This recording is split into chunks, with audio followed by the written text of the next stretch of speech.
Welcome to another edition of our Tipsy Tuesday video series. My name is Jagdeep Singh and today I'll be highlighting some common mistakes that AngularJS developers make.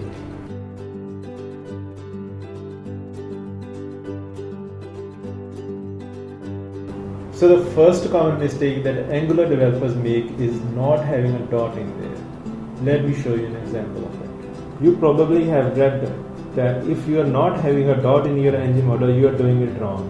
In AngularJS, many directives create child scopes such as ng repeat, ng if and ng controller. When resolving a model, the lookup starts from the current scope and goes to every parent scope all the way to the root scope. Second is accessing the scope through the DOM.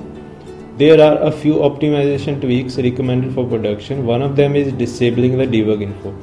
Debug info enabled is a setting which defaults to true and allow the scope access through the DOM nodes. If you want to try that through the JavaScript console, select a DOM element and access its scope. And third is not using controller as syntax.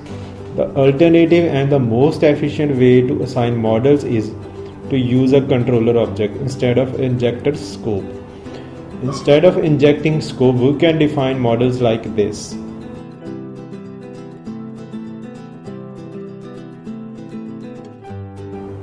Fourth common mistake, that is manual testing.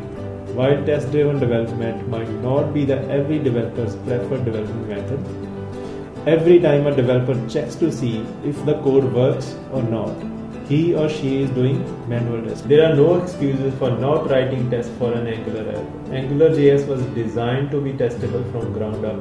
Dependency injection and ng-mock modules are evidence for this. Last but not the least, dependency injection. Dependency injection is one of the Angular's best patterns. It makes testing much simpler as well as making it more clear upon which any particular object depends. Here it's very clear that main controller depends on scope and timeout.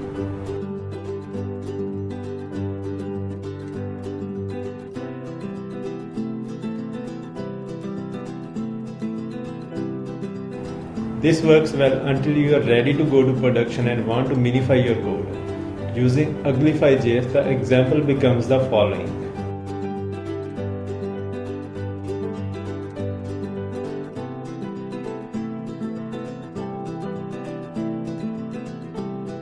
Very simple solution to this is pass the dependencies as an array of strings with the last element of the array being a function that takes all the dependencies as parameters.